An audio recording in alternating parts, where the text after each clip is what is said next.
अच्छा जी स्टूडेंट, आज से आपकी सीवीएस की जो फिजियोलॉजी का मेन इंपॉर्टेंट टॉपिक जो है वो डिस्कस करेंगे। और ये मतलब कि आपके बहुत ही इंपॉर्टेंट टॉपिक है जो आज से हम स्टार्ट करेंगे। तो आपको इसके पूरे कॉन्सेप्ट आना चाहिए। लाइक मतलब कि मुझे पता है आप में से जितने भी ये ज्वाइन है, तो आप में से किसने कितनी दफा जो है वो सीवीएस पढ़ा हुआ है, किसने एक दफा पढ़ा हुआ है, किसने दो दफा पढ़ा होगा। ठीक है, तो लेकिन आप में से अक्सर जो है वो इसके सीवीएस के इस मरमर्स के बारे में जो कॉन्सेप्ट उनको प्रॉपर नहीं आते होंगे। तो मतलब कि आपको याद तो होगा कि हम इस आपकी वाल्वुलर पैथोलॉजी में ये जो है आपका मरमर सुनते हैं। ये में मरमर जो है वो अस्कल्टेशन के ऊपर जो है हम सुन सकते हैं। लेकिन इसका आपको जो प्रॉपर कॉन्सेप्ट आना चाहिए। ठीक है, प्रॉपर ये जो मरमर जो होंगे हम डिटेल से पढ़ेंगे, एक एक चीज इंशाल्लाह कवर करेंगे। तो आपने लाजमी जो है अपने नोट्स वगैरह बनाते जाना है, बुक के ऊपर जो वो एनोटेट करते जाना है, तो इंशाल्लाह लास्ट पे आपको हर चीज क्लियर होगी। तो आज जो पहला टॉपिक जो आपके सीवीएस की फिजियोलॉजी में हम डिस्कस करेंगे वो होगी आपकी अस्कल्टेशंस ऑफ द हार्ट के नाम से जो टॉपिक है। ठीक है, यानी कि अस्कल्टेशंस ऑफ द हार्ट, कि आपकी जो हार्ट की अस्कल्टेशंस है उसको हम कैसे सुन सकते हैं। ठीक है, यानी कि आप क्या करते हो, आपके पास जो स्टेथोस्कोप होती है, इंशाल्लाह फ्यूचर में जब आप हॉस्पिटल विजिट करोगे, रोटेशन वगैरह करोगे, तो आप जो है आपके पास स्टेथोस्कोप होगी। तो आप स्टेथोस्कोप के जरिए जो है वो हार्ट के डिफरेंट साउंड्स जो है उसको सुनोगे। ठीक है, तो आप उसके अलावा आप जो है वो डिफरेंट मरमर्स को भी सुनोगे। तो आपको स्टेथोस्कोप के यूज करने का बराबर पता होना चाहिए। और उसमें एक ये भी है कि आपको जितने भी हार्ट के डिफरेंट वाल्व्स हैं उनकी लोकेशन पता होनी चाहिए, क्योंकि जो लोकेशन होती है वो कहाँ पे होती है। तो जो कि मैंने आपको बता दी, फिर मैं आपको बताऊंगा कि आपके जो हार्ट के डिफरेंट वाल्व्स हैं उनकी एक तरह से जो है वो उसको रिवाइज भी करूंगा कि उनकी प्रॉपर लोकेशन कहाँ पे होती है। फिर उस आपके जो के वाल्व्स होते हैं उस लोकेशन के ऊपर हम कौन कौन से मरमर सुन सकते हैं। लाइक ये जो पहला टॉपिक होगा इसके ऊपर सिर्फ मैं आपको बताऊंगा कि ये आपका एक तरह से ये वाला हार्ट का ये वाला एरिया होगा, इसके ऊपर ये वाला वाल्व होगा, और इस वाल की कोई भी अगर पैथोलॉजी होगी तो हम इसके अंदर ये वाला मरमर सुनेंगे। तो आपने इसी तरह अपने नोट्स बना लेने हैं, आपकी बुक के ऊपर भी लिखा हुआ है, तो आपने इस टॉपिक को याद कर लेना है। जैसे हम एक एक मरमर को डिटेल से पढ़ेंगे तो आपको हर चीज जो है वो क्लियर हो जाएगी। तो अस्कल्टेशन ऑफ हार्ट में जो पहले हम डिस्कस करेंगे ना, तो आपने कहना है कि मतलब आप में से सबको पता होगा कि मरमर्स क्या होते हैं। ठीक है, एक क्वेश्चन कि आपके जो मरमर्स होते हैं वो क्या होते हैं, और आपके मरमर्स जो होते हैं वो कब प्रोड्यूस होते हैं, ये आप में से आई थिंक सबको पता होगा। ठीक है, अगर किसी को नहीं पता तो वो मुझे बता दे, मैं उसको बता दूंगा। सिर्फ आपने कहना है कि मरमर जो होते हैं आपको पता है कि ये मतलब कि आपकी जब हार्ट के जो वाल्व्स होते हैं, जब उनकी कोई पैथोलॉजी होती है, जब उनकी कोई स्टीनोसिस होती है या रिगर्जिटेशन होती है, तो हार्ट के जो वाल्व्स होते हैं उनके कुछ लीफलेट्स होते हैं। जो लीफलेट्स होते हैं लाइक आपके एक तरह से उनके जो वो कस्प होते हैं, कुछ के बाई कस्प होते हैं, कुछ ट्राई कस्पिड होते हैं। तो जब उसके लीफलेट्स के ऊपर जो है वो ब्लड टकराता है आके, ठीक है, यानी कि अब जब ब्लड आके टकराएगा तो वो क्या करेगा, एक साउंड सी प्रोड्यूस करेगा, एक एबनॉर्मल साउंड प्रोड्यूस करेगा। ठीक है, जिसको हम कहेंगे मरमर्स। और ये जो मरमर्स होती है ये आपके जब भी आपकी बॉडी के अंदर जो आपका टर्बुलेंट ब्लड फ्लो होता है, जब आपका टर्बुलेंट ब्लड फ्लो होगा उस वक्त प्रोड्यूस होगी। जबकि आपका जो लेमिनर ब्लड फ्लो होता है वो नॉर्मल ब्लड फ्लो होता है, उस वक्त आपकी प्रोड्यूस नहीं होती। ठीक है, तो ये आपने कहना है। फिर हम आगे आते हैं और आगे डिस्कस करते हैं कि आपने कहना है कि जो आपके हार्ट के जो मरमर्स होते हैं ना, वो बेसिकली आपके मेनली तीन किस्म के मरमर्स होते हैं। जितने आपने कहना है कि यार हार्ट के जो मरमर्स होते हैं ना, वो मेनली आपके तीन किस्म के मरमर होते हैं। कौन कौन से, आपने कहना है कि आपके एक तरह से सिस्टोलिक मरमर्स होते हैं। कौन से, आपने कहना है कि आपके एक तरह सिस्टोलिक मरमर्स होते हैं। फिर आपने कहना है कि आपके जो होते हैं एक से डायस्टोलिक मरमर भी होते हैं। कौन से, आपने कहना है कि एक तरह से डायस्टोलिक मरमर्स भी होते हैं। पहला आपने कहना है कि आपके सिस्टोलिक मरमर होते हैं, फिर आपने कहना है कि डायस्टोलिक मरमर भी होते हैं, फिर आपने कहना है कि आपके एक तरह से जो होते हैं वो होते हैं आपके होलोसिस्टोलिक मरमर भी होते हैं। कौन से, आपके एक तरह से होलोसिस्टोलिक मरमर्स भी होते हैं। अब ये जो आपके एक तरह से होलोसिस्टोलिक मरमर्स होते हैं ना, इनको हम कहते हैं आपके पैन सिस्टोलिक मरमर भी कहते हैं। क्या कहते हैं हम, पैन सिस्टोलिक मरमर भी कहते हैं। ठीक है, तो ये आपने कहना है। आपने कहना है कि आपके मरमर्स जो होते हैं वो क्या होते हैं, वो मरमर्स क्यों प्रोड्यूस होते हैं, वो आपको पता होगा। ठीक है, हम डायरेक्टली आते हैं और डिस्कस करते हैं कि आपके जो मरमर्स होते हैं वो आपके बेसिकली तीन होते हैं। तीन किस्म के आपके तीन मेन इंपॉर्टेंट मरमर्स होते हैं। कौन कौन से, आपने कहना है कि यार हमारे पास सिस्टोलिक मरमर्स होते हैं, हमारे पास डायस्टोलिक मरमर्स होते हैं, या होलो सिस्टोलिक, और इनको पैन सिस्टोलिक मरमर भी कहते हैं। आपने सुना होगा कि पैन साइटोपिनिया हो जाता है, यानी कि पैन का मतलब होता है कंप्लीट, यानी कि जब भी आपकी बॉडी के अंदर सारे ब्लड सेल कम हो जाते हैं तो हम उनको क्या कहते हैं, पैन साइटोपिनिया। तो आपका पैन सिस्टोलिक मरमर, यानी कि पैन सिस्टोलिक मरमर किसको कहते हैं, तो ये मैं आपको बताऊंगा। सिर्फ आपने याद करना है कि होलो सिस्टोलिक मरमर को पैन सिस्टोलिक मरमर भी कहते हैं। इसको क्यों कहते हैं ये हम डिस्कस करेंगे। फिर हम आते हैं कि आपके सिस्टोलिक मरमर्स का क्या सीन होता है। सिर्फ आपने अभी तक ये याद रखना है कि यार ये जो सिस्टोलिक मरमर्स होते हैं ना, ये उस वक्त प्रोड्यूस होंगे जब आपके हार्ट के जो चैम्बर्स होंगे वो एक तरह से सिस्टोल करेंगे। जब हार्ट के जो चैम्बर्स होंगे वो क्या करेंगे, कॉन्ट्रैक्ट करेंगे। तो मेनली आपने कहना है कि जो सिस्टोलिक मरमर्स होंगे वो उस वक्त प्रोड्यूस होंगे जब आपके जो वेंट्रिकल्स होंगे, ठीक है, यानी कि जो आपके एक तरह से जो वेंट्रिकल्स होंगे, जब उनकी क्या होगी, जब वो कॉन्ट्रैक्ट करेंगे, जब वो उनकी एक तरह से कॉन्ट्रैक्शंस होगी, तो कॉन्ट्रैक्शंस के दौरान आपकी सिस्टोलिक मरमर्स जो होंगे वो प्रोड्यूस होंगे। ये आपने कहना है। फिर आपने कहना है कि जो आपके एक सिस्टोलिक आपके आपने कहना है कि जो डायस्टोलिक मरमर्स होते हैं, जो डायस्टोलिक मरमर्स होते हैं, ये आपके उस वक्त प्रोड्यूस होते हैं जब हार्ट के जो चैम्बर्स होते हैं वो डायस्टोल करते हैं। जब आपके हार्ट के जो चैम्बर्स होते हैं वो एक तरह से रिलैक्स करते हैं। तो आपने कहना है कि जब भी आपके स्पेशली जो आपके वेंट्रिकल्स होंगे, जब वो उनकी क्या होगी, जब उनकी रिलैक्सेशन होगी, तो रिलैक्सेशन के ऊपर आपने कहना है कि आपके डायस्टोलिक मरमर्स प्रोड्यूस होंगे। सिस्टोलिक के ऊपर आपके वेंट्रिकल कॉन्ट्रैक्शन जब होगी तो सिस्टोलिक मरमर प्रोड्यूस होंगे। जबकि आपकी जो वेंट्रिकल की रिलैक्सेशन होगी तो आपके क्या होंगे, आपके डायस्टोलिक मरमर्स प्रोड्यूस होंगे। देखो मैंने आपको बताया था कि आपका क्या होता है कि जब भी आपकी जो है वो आइसोवॉल्यूमेट्रिक कॉन्ट्रैक्शंस होती है, ठीक है, यानी कि जब भी आपकी बॉडी आपके जो चैम्बर्स होते हैं, ठीक है, स्पेशली आपके वेंट्रिकल जब कॉन्ट्रैक्ट करते हैं, यानी कि आपने कहना है कि जब उनकी आइसोवॉल्यूमेट्रिक कॉन्ट्रैक्शंस होती है, ठीक है, जब आइसोवॉल्यूमेट्रिक कॉन्ट्रैक्शंस होती है तो मैंने आपको बताया था कि आपकी क्या होती है कि आपकी एक तरह से S1 जो साउंड होती है वो प्रोड्यूस होती है। कौन सी, आपकी S1 साउंड प्रोड्यूस होती है, ऐसा ही है ना। यानी कि जब आपकी आइसोवॉल्यूमेट्रिक कॉन्ट्रैक्शंस होती थी तो आइसोवॉल्यूमेट्रिक कॉन्ट्रैक्शंस के दौरान आपके क्या होते थे, आपके इनपुट वाल्व जो होते थे वो क्लोज होते थे। जब क्लोज होते थे तो आपकी S1 साउंड प्रोड्यूस होती थी। फिर इसके अलावा आपको पता है कि क्या होता है कि जब आपके आइसोवॉल्यूमेट्रिक रिलैक्सेशन होती थी, ठीक है, जब आइसोवॉल्यूमेट्रिक रिलैक्सेशन होती थी तो आइसोवॉल्यूमेट्रिक रिलैक्सेशन के दौरान क्या होता था कि आपकी एक तरह से S2 साउंड प्रोड्यूस होती थी। कौन सी, आपकी जो S2 साउंड होती थी वो प्रोड्यूस होती थी। ऐसा ही था ना। यानी कि S1 साउंड जब आपकी कॉन्ट्रैक्शंस होती थी तो कॉन्ट्रैक्शंस के दौरान आपकी S1 साउंड प्रोड्यूस होती थी। जबकि जब S2 साउंड होती थी जो उस वक्त प्रोड्यूस होती थी जब आपके जो वेंट्रिकल्स होते थे वो रिलैक्स करते थे, जब उनकी आइसोवॉल्यूमेट्रिक रिलैक्सेशन होती थी। फिर क्या होता था कि फिर जनाब दरमियान में एक गैप आ जाता था, ठीक है, और गैप के बाद क्या होता, दोबारा से आपकी S1 साउंड प्रोड्यूस होती थी और उसके बाद आपका क्या होता था कि दोबारा से आपकी जो है एक तरह से जो है वो S2 साउंड जो होते हैं वो प्रोड्यूस होती है। ऐसा ही है ना। यानी कि क्या होता है कि आपने कहना है कि S1 साउंड और S2 साउंड इनके दरमियान जो पीरियड होता है, इसके दरमियान जो पीरियड होता है वो आपकी एक तरह से आइसोवॉल्यूमेट्रिक कॉन्ट्रैक्शंस का होता है। यानी कि आपका एक तरह से सिस्टोल पीरियड होता है। सिस्टोल पीरियड में मतलब कि आपके जो वेंट्रिकल्स होते हैं वो कॉन्ट्रैक्ट हो रहे होते हैं और आपकी क्या होती है कि ये वाली S1 साउंड जो होती है वो प्रोड्यूस हो रही होती है। आपकी S1 साउंड जो होती है वो क्या हो रही होती है, वो प्रोड्यूस हो रही होती है। और फिर क्या होता है कि जब आपकी प्रॉपर जो वेंट्रिकल कॉन्ट्रैक्ट करते हैं तो दोबारा से आपके वेंट्रिकल रिलैक्स करते हैं। जब वेंट्रिकल रिलैक्स करते हैं तो आपकी आइसोवॉल्यूमेट्रिक रिलैक्सेशन होती है और S2 साउंड प्रोड्यूस होती है। तो आपका क्या होता है कि आपकी ये वाली S2 साउंड जो होती है ये इस तरह आपकी प्रोड्यूस होती रहती है। और ये वाला पीरियड जो S2 और S1 के दरमियान होता है इसको आपने कहना है डायस्टोल होता है। क्या होता है कि आपका एक तरह से डायस्टोल होता है।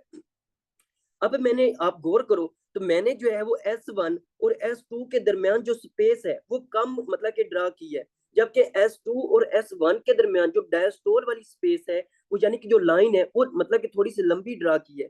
तो आपने याद रखना है, कभी भी आपसे कोई पूछे, यानी कि अगर कोई आपसे जनाब ये मतलब कि क्विज में अक्सर पूछते भी हैं कि वो कहते हैं कि आप इस तरह करें कि S1 और S2 फिर S2 और S1 के दरमियान जो है ना वो मतलब कि एक जो वो लाइन ड्रा करें। तो आपने कभी भी आपने अक्सर ये टीवी चैनल के ऊपर देखा होगा कि शाम के वक्त एक मतलब कि प्रोग्राम लगता है, ठीक है, तो उसमें उसके ऊपर जो वो जितने भी इंटरनेशनल डॉक्टर्स होते हैं वो मतलब कि डिफरेंट क्विज कर रहे होते हैं, ठीक है, उसके ऊपर मतलब कि ये मैंने देखा था कि वो एक क्वेश्चन पूछ रहे थे।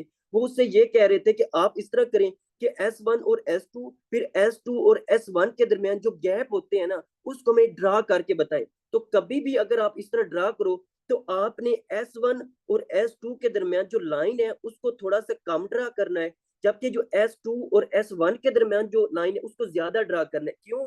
क्योंकि जो सिस्टोल होता है, जो सिस्टोल पीरियड होता है, ठीक है, यानी कि जो सिस्टोल पीरियड होता है ना वो ज्यादा होता है। वो जो सिस्टोल पीरियड होता है, जो सिस्टोल पीरियड होता है वो कम होता है। यानी कि आपके जो चैम्बर्स होते हैं वो थोड़े से कम वक्त के लिए कॉन्ट्रैक्ट होते हैं, जबकि जो आपका डायस्टोल पीरियड होता है, यानी कि जो आपका डायस्टोल पीरियड होता है, जब आपके जो चैम्बर्स होते हैं जब वो रिलैक्स कर रहे होते हैं तो वो मतलब कि थोड़ा सा ज्यादा टाइम लेते हैं। तो आपने इसी तरह कहना है कि S1 और S2 जो होता है उसके दरमियान सिस्टोल होता है, और ये जो सिस्टोलिक पीरियड होता है वो उसका जो ड्यूरेशन होता है वो कम होता है, जबकि जो S2 और S1 के दरमियान जो पीरियड होता है वो डायस्टोल होता है, और डायस्टोल का जो पीरियड होता है वो ज्यादा होता है। तो आपने इसी तरह जो है वो लाइन ड्रा करनी है, ठीक है। तो जब हम पढ़ेंगे ना ये मरमर, तो मरमर में हम जो है वो कुछ यहाँ पे मतलब कि ड्रा करेंगे, ठीक है। तो आपके मरमर्स की जो वेलोसिटी होती है, इंटेंसिटी होती है, उस लिहाज से तो हमने इसी तरह इसको ड्रा करना है जिस तरह अभी मैंने इसको ड्रा किया है, ठीक है। तो ये आपने कहना है। अब यहाँ पे एक मतलब कि आपको चीज क्लियर होगी कि आपका क्या होता है कि जो S1 और S2 के दरमियान होती है ये सिस्टोल होता है। इसमें इसके दौरान आपके वेंट्रिकल कॉन्ट्रैक्ट हो रहे होते हैं, तो वेंट्रिकल की कॉन्ट्रैक्शन के दौरान सिस्टोलिक मरमर प्रोड्यूस होती है। तो आपने कहना है कि जब भी आप सुनो S1 और S2 साउंड के दरमियान कोई भी मरमर, जब भी आप S1 और S2 साउंड जो होती है, S1 और S2 जो साउंड होती है उसके दरमियान कोई भी मरमर सुनो, तो आपने कहना है कि वो सिस्टोलिक मरमर है। कौन सा? आपका सिस्टोलिक मरमर है। फिर आपने कहना है कि जब भी आप ये मतलब कि S1 कब प्रोड्यूस होती है ये हम डिस्कस कर चुके हैं, ठीक है। तो आपने कहना है कि जब भी आप कोई भी मरमर सुनो, किसके दरमियान? आपकी डायस्टोल के दरमियान। जब भी आप आइसोवॉल्यूमेट्रिक रिलैक्सेशन के दौरान यानी कि आपका S2 और S1 जो साउंड होती है उसके दरमियान कोई आपका एक तरह से कोई भी मतलब कि वो सुनो, आपकी साउंड सुनो, तो आपने क्या कहना है? ये आपकी डायस्टोलिक मरमर होगी, ठीक है। आपकी क्या होगी? आपकी डायस्टोलिक मरमर होगी। फिर आपने कहना है कि ये जो डायस्टोलिक मरमर होगी, ठीक है, आपने फिर कहना है कि जो आपकी सिस्टोलिक मरमर होगी, सिस्टोलिक मरमर जो होंगे ना वो एज कंपेयर टू डायस्टोलिक मरमर, हम क्या करेंगे? थोड़े से उनका जो टाइम ड्यूरेशन होगा वो थोड़ा सा कम होगा। उनका जो टाइम ड्यूरेशन होगा वो क्या होगा? वो थोड़ा सा कम होगा, मैंने आपको यहाँ पे बताया है। फिर आपने कहना है कि जो आपका डायस्टोलिक मरमर होंगे उनका अगर टाइम ड्यूरेशन देखें तो वो टाइम ड्यूरेशन थोड़ा सा ज्यादा होगा, ठीक है। तो ये आपने कहना है कि जब भी आप मरमर सुनो S1 और S2 साउंड के दरमियान और उनका टाइम ड्यूरेशन थोड़ा सा कम हो, तो आपने कहना है कि ये सिस्टोलिक मरमर हो सकते हैं। और सिस्टोलिक मरमर में कौन कौन से आते हैं, कौन कौन सी वाल्व्स आते हैं, ये हम पढ़ेंगे। फिर आपने कहना है कि जब भी आप जो है वो एक तरह से S2 और S1 के दरमियान सुनो, उनका टाइम ड्यूरेशन थोड़ा सा ज्यादा हो, तो आपने कहना है ये डायस्टोलिक मरमर हो सकते हैं, ठीक है। तो ये आपने कहना है। फिर हम आगे आते हैं और आगे डिस्कस करते हैं कि आपके होलो सिस्टोलिक मरमर या पैन सिस्टोलिक मरमर क्या होते हैं। आपने कहने का होलो सिस्टोलिक मरमर या पैन सिस्टोलिक मरमर ऐसे मरमर्स होते हैं जिनका सिस्टोल और डायस्टोल के साथ कोई भी लेना देना नहीं होता। जिस तरह हमने कल कहा था कि आपका क्या होता है कि जो आपकी फिक्स्ड स्प्लिटिंग होती है उसका रेस्पिरेशन के साथ कोई लेना देना नहीं होता। चाहे पेशेंट इंस्पायर करे, चाहे एक्सपायर करे, चाहे वो स्टैंड हो, चाहे वो आपका बैठ जाए, तो वो आपको क्या, आपको स्प्लिटिंग जो है वो सुनाई देती है, तो वो फिक्स्ड स्प्लिटिंग होगी, ASD में होगी। फिर आपने कहना है कि चाहे आपका पेशेंट सिस्टोल करे, मतलब कि आपके चाहे आपके पेशेंट के जो हार्ट के चैम्बर्स हैं, चाहे वो सिस्टोल करे चाहे वो डायस्टोल करे, ठीक है, तो आपको हमेशा सिस्टोल के ऊपर डायस्टोल के ऊपर यानी कि आपको मरमर सुनाई दे, मतलब कि मुसलसल मरमर सुनाई दे, तो आपने कहना है कि आपका होलो सिस्टोलिक मरमर या पैन सिस्टोलिक मरमर होगा, ठीक है। यानी कि ऐसा मरमर जो कि आपको सिस्टोल के ऊपर भी सुनाई दे, ठीक है, सिस्टोल के ऊपर भी, और आपका डायस्टोल के ऊपर भी सुनाई दे, ठीक है। तो आपने कहना है ये आपका पैन सिस्टोलिक या आपका एक तरह से होलो सिस्टोलिक मरमर हो सकता है, ठीक है। तो इस चीज को आपने लाजमी और लाजमी नोट करना है।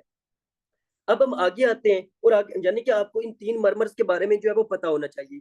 अब हम आगे आते हैं और आगे डिस्कस करते हैं कि हम जो है वो आपके हार्ट एरिया मतलब कि आपकी जो हार्ट के डिफरेंट आपके चार वाल्व्स होते हैं ना, ठीक है, तो उनके एक तरह से चार मतलब कि एरिया को डिस्कस करेंगे, चार वाल्व्स को एक तरह से डिस्कस करेंगे, और फिर हम देखेंगे कि अगर उस वाल्व की पैथोलॉजी आ जाती है, चाहे उसकी स्क्लेरोसिस हो जाती है, स्टीनोसिस हो जाती है, चाहे उस वाल्व की रीगर्जिटेशन हो जाती है, तो हम जो है वो मरमर जो है वो किस किस्म का सुनेंगे और मतलब कि हम कौन से एरिया के ऊपर सुनेंगे। तो आपने इस चीज को भी याद करना है, ये आपने याद करना है। जब हम मरमर को डिटेल से पढ़ेंगे तो ये चीज आपके लिए आसान होगी, वो मतलब कि मरमर समझना, ठीक है। तो पहले उसने लिखा हुआ है कि आपको पता है कि जो आपका एओर्टिक एरिया होता है। अब हम आते हैं, पहले डिस्कस करते हैं कि क्या होता है कि आपका एक तरह से एओर्टिक एरिया होता है।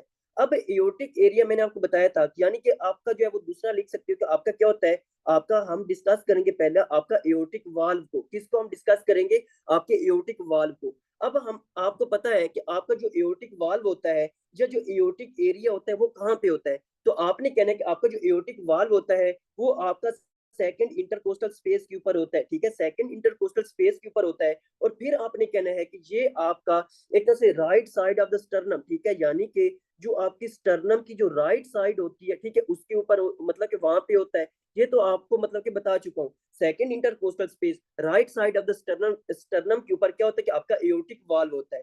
फिर आपने कहना है कि जो आपका एओर्टिक वाल्व होता है यानी कि एओर्टिक एरिया होता है ना, ठीक है, एओर्टिक एरिया के ऊपर आपने कहना है इसके ऊपर हम कौन से मरमर सुनते हैं, तो आपने कहना है कि इसके ऊपर हम आपका एक तरह से मेनली जो मरमर सुनते हैं वो आपका सिस्टोलिक मरमर सुनते हैं, ठीक है, आपके मेनली जो मरमर सुनते हैं वो आपका सिस्टोलिक मरमर सुनेंगे, यानी कि ऐसे मरमर सुनेंगे जो आपकी S1 और S2 के दरमियान होगी, ठीक है, किसके दरमियान, आपकी S1 और S2 के दरमियान होगी। लेकिन हम जो है वो एक और जो आपका पढ़ेंगे दूसरा एओर्टिक रीगर्जिटेशन, और एओर्टिक रीगर्जिटेशन में हम डायस्टोलिक मरमर भी सुनते हैं, ठीक है। यानी कि आपने मेनली ये चीज अपने माइंड के अंदर रखनी है कि जो एओर्टिक एरिया होता है हम उसके ऊपर सिस्टोलिक मरमर ही सुनते हैं, ठीक है, लेकिन एक एक्सेप्शन आएगी जो लास्ट में मैं आपको बताऊंगा, ठीक है, वो आपकी जो साइफिलिस होती है, ठीक है, जो आपके ट्रिपोनिमा पैलिडम से होती है, ठीक है, उस लिहाज से आपका कॉन्सेप्ट आता है। तो हम अगर वो आपको अगर आपके पास पेशेंट आ जाए, ठीक है, तो उसके उसको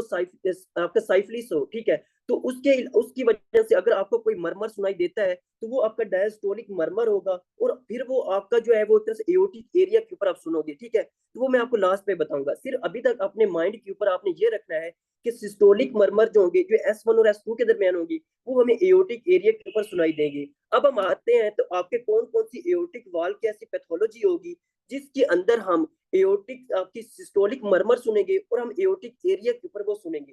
तो आपने कहना कि जब भी आपकी एओर्टिक स्टेनोसिस होगी, ठीक है, यानी कि ये आपने याद करना है कि जब भी आपकी एओर्टिक स्टेनोसिस होगी, जब भी आपके एओर्टिक वाल्व जो होगा उसकी स्टेनोसिस हो जाएगी, वो स्टिफ हो जाएगा, उसका जो सरफेस एरिया होगा, ठीक है, यानी कि उसका जो नॉर्मली ये वाला सरफेस एरिया होगा, जब उसका जो सरफेस एरिया होगा दरमियान वाला जो सरफेस एरिया होगा जब वो कम हो जाएगा, जब वो कम हो जाएगा तो इसको हम कहते हैं एओर्टिक स्टेनोसिस। और एओर्टिक स्टेनोसिस के ऊपर हम सिस्टोलिक इजेक्शन मरमर सुनते हैं, प्रॉपर इसका नाम होता है सिस्टोलिक इजेक्शन मरमर।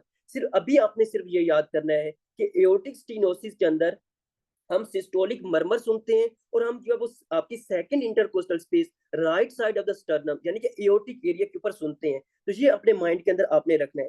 फिर आपने कहना है कि कोई भी जब भी एओर्टिक वाल्व की सक्लीरोसिस हो जाएगी, ठीक है, यानी कि एओर्टिक वाल्व जो होगा जब भी उसकी सक्लीरोसिस हो जाएगी, यानी कि जब वो बहुत ज्यादा हार्ड हो जाएगा, ठीक है, सक्लीरोसिस का क्या मतलब होता है, सख्त हो जाना, ठीक है, जब वो बहुत ज्यादा हार्ड हो जाएगा, जब बहुत बहुत ज्यादा सख्त हो जाएगा, तो अब इसके ऊपर क्या होगा कि जो ब्लड होगा ना, जब इससे ब्लड बाहर जाएगा तो इसकी जब वो ज्यादा सख्त हो जाएगा तो इसके साथ टकराएगा, जब इसके साथ टकराएगा तो एक नॉइस प्रोड्यूस करेगा, जब वो नॉइस प्रोड्यूस करेगा तो उसको हम क्या कहते हैं, उसको मरमर कहते हैं।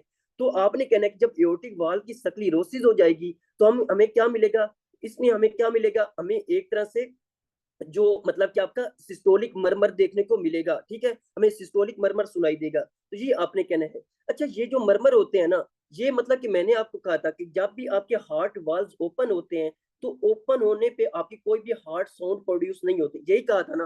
और जब आपके क्लोज होते हैं तो क्लोज होने पे आपको हार्ट साउंड सुनाई देती है, ऐसे ही मैंने कहा था ना। लेकिन जो आपके जब आपके हार्ट वाल्व ओपन होते हैं ना, ठीक है, यानी कि जब आपके हार्ट वाल्व अब जो मरमर होंगे, मरमर की कंडीशन में क्या होगा कि आपके मरमर जो मेनली उस वक्त प्रोड्यूस होंगे, ये अपने माइंड के अंदर रखना है कि आपके जो मरमर्स होंगे ना वो उस वक्त प्रोड्यूस होंगे जब आपके हार्ट वाल्व ओपन होंगे, ठीक है, जब वो ओपन होंगे। क्यों ओपन होंगे, क्योंकि फॉर एग्जाम्पल पहले तो फॉर एग्जाम्पल ये आपका वाल्व है, ठीक है, ये आपका एक तरह से वाल्व है और इसके अंदर आपको पता है कि लीफलेट्स होते हैं, क्या होते हैं इसके अंदर जो कनेक्टिव टिश्यू के, अगर ये बाइकस्पेड है कि 2 लीफलेट्स होंगे, अगर ट्राइकस्पेड है तो इसके क्या होंगे, 3 लीफलेट्स होंगे, ठीक है। नॉर्मली ये क्या होता है कि जब ये नॉर्मली क्लोज होता है ना तो आपके नॉर्मल वाल्व भी क्लोज होते हैं, तो ये भी वाल्व भी क्लोज है।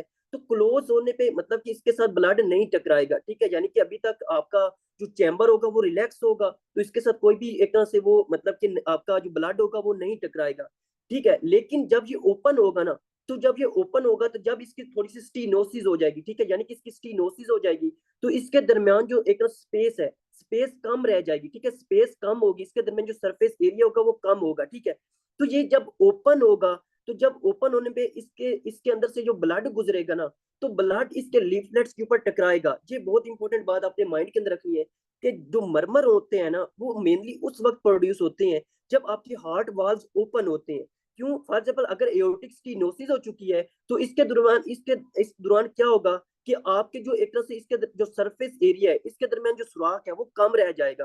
तो जब ये ओपन होगा, तो ओपन होने पे जो ब्लड होगा वो तेजी के साथ इसमें से गुजरेगा, तो वो इसके लीफलेट्स के साथ टकराएगा, तो आपकी क्या होगी, मरमर प्रोड्यूस होगा, ठीक है। क्या होगा? आपका मरमर प्रोड्यूस होगा। तो ये भी आपने अपने माइंड के अंदर रखना है कि आपके मरमर जो होते हैं वो मेनली कब प्रोड्यूस होते हैं। फिर आपको इसकी थोड़ी सी जो रीजन है ये भी पता होनी चाहिए, ठीक है। तो आज सिस्टोलिक मरमर की तरफ आते हैं। तो आपने कहना कि एओर्टिक वाल्व की स्क्लेरोसिस के दौरान आपको जो है वो सिस्टोलिक मरमर जो है वो सुनाई देगा। फिर आपने कहना है कि जब भी कोई भी आपका क्या होता है कि अगर आप जो है एक तरह से फ्लो मरमर लाइक फिजियोलॉजिकल मरमर होता है, ठीक है, यानी कि नॉर्मली भी अगर जो है वो थोड़ा बहुत आपका जो हार्ट का जो आपका जो ब्लड है, अगर वो एओर्टिक वाल्व से गुजर रहा है और उस तरह अगर थोड़ी सी जो नॉइस वगैरह प्रोड्यूस करता है, तो वो भी हम जो है आपके एओर्टिक वाल्व के ऊपर, एओर्टिक एरिया के ऊपर जो वो सुन सकते हैं। तो ये आपने जो है वो एओर्टिक एरिया के बारे में लाजमी और लाजमी याद रखना है। तो ये आपका था पहला कि एओर्टिक एरिया का क्या सीन होता है। हम एओर्टिक एरिया के ऊपर सिस्टोलिक मरमर सुनते हैं, या आपने कहना सिस्टोलिक इजेक्शन मरमर सुनते हैं, ठीक है। फिर हम जो वो कौन कौन सी आपके एओर्टिक वाल्व की जो स्क्लेरोसिस होगी, एओर्टिक वाल्व की स्टेनोसिस होगी, यानी इन पैथोलॉजी के अंदर आपकी एक तरह से जो है वो एक तरह से साउंड सुन सकते हैं। अगर आपके पास कोई भी पेशेंट आ जाता है, कोई भी पेशेंट आ जाता है और आप उसको अस्कल्टेट करते हो, आप स्टेथोस्कोप के जरिए उसको अस्कल्टेट करते हो, और आप सीधा उसकी जो है वो right side of the sternum second intercostal space के ऊपर जो है वो स्टेथोस्कोप की बेल रखते हो, और वहां पे आपको एक तरह से मरमर सुनाई देता है, ठीक है, कोई भी मरमर सुनाई देता है, और वो आपके जो है वो सिस्टोल और डायस्टोल के यानी कि लब और ड्रब के दरमियान हो, यानी कि आप सेकंड इंटरकोस्टल स्पेस के ऊपर जाते हैं, लब और ड्रब के दरमियान कोई भी मरमर हो, ठीक है, तो आपने जो है सिंपली कहना है कि ये मतलब कि आपका जो है वो एओर्टिक वाल्व की कोई ना कोई पैथोलॉजी हो सकती है। फिर वो कौन सी हो सकती है, फिर वो बाद में हम उसको रूल आउट करेंगे। जहां तक आपको क्लियर होना चाहिए ये सारी चीजें, ठीक है। अब हम आगे आते हैं और आगे डिस्कस करते हैं कि आगे कौन सा आपका जो है वो एरिया है। तो आगे जिस एरिया को हम डिस्कस करेंगे, जिस वाल्व को हम डिस्कस करेंगे, वो होगा आपका एक तरह से पल्मोनिक वाल्व, ठीक है, यानी कि जिस एरिया को या आपका जिस वाल्व को डिस्कस करेंगे वो होगा आपका पल्मोनिक एरिया, या आपके एक तरह से पल्मोनिक वाल्व, ठीक है। आपको पता है कि जो आपका पल्मोनिक वाल्व होता है, वो या आपका पल्मोनिक एरिया होता है, वो आपका एक तरह से लेफ्ट सॉरी आपका राइट वेंट्रिकल और आपका जो पल्मोनरी ट्रंक होता है उसके दरमियान होता है, ठीक है। तो इसकी आप लोकेशन के बारे में आपको पता है कि जो आपका पल्मोनिक एरिया होता है ये कहाँ पे ऊपर होता है। तो आपने कहना जो सेकंड इंटरकोस्टल स्पेस होती है, यानी कि सेकंड इंटरकोस्टल स्पेस होती है, और लेफ्ट ऑफ द स्टर्नम यानी कि left side of the sternum के ऊपर जो आपकी एक तरह से जो साइड होती है, ठीक है, तो वहां पे आप जो वो पल्मोनिक एरिया देखते हो। फिर आपने कहना है कि जो आपका पल्मोनिक एरिया होता है इसके ऊपर हम मेनली कौन कौन सी आपके मरमर सुनते हैं। तो आपने कहना है कि हम जो मेनली इसके ऊपर जो मरमर सुनते हैं वो हम एक तरह सिस्टोलिक इजेक्शन मरमर यानी कि उसी तरह मरमर सुनेगी कि आपका क्या होगा कि हम जो है वो एक तरह से सिस्टोलिक इजेक्शन मरमर सुनेगी, आपके सिस्टोलिक इजेक्शन मरमर ही सुनेगी, ठीक है, यानी कि सिस्टोलिक इजेक्शन मरमर सुनेगी। अब आप देख रहे हो कि आपके जितने भी आउटपुट वाल्व होते हैं ना, ठीक है, यानी कि जो आपके आउटपुट वाल्व होते हैं, हम देख रहे हैं कि जो आउटपुट वाल्व जब भी आपके वहां पे मरमर सुनेंगे वो सिस्टोल के दरमियान सुनेंगे। किसके दरमियान? आपकी सिस्टोल के दरमियान, यानी कि जब सिस्टोल होगा तो उस वक्त सुनेंगे। क्योंकि जब भी आपकी क्या होती है कि जब भी आपकी एक तरह से मतलब कि आपको पता है कि हम जो है वो आउटपुट वाल्व की मतलब कि जो आपकी जो आउटपुट वाल्व्स हैं, चाहे आपके सिस्टोल आपका एओर्टिक हो या पल्मोनिक हो, तो हम उनकी जो एक साउंड सुन रहे हैं ना उस सिस्टोल के दरमियान सुन रहे हैं, यानी कि जब सिस्टोल होगा तो उस वक्त सुन रहे हैं। क्यों? क्योंकि जब आपका सिस्टोल होगा तो सिस्टोल के दरमियान ये जो वाल्व होते हैं ये ओपन होते हैं। दोबारा से गौर करो उस ऊपर वाले कॉन्सेप्ट को, जब मैंने आपको बताया था कि ये ओपन होने पे मरमर सुनाई देते हैं।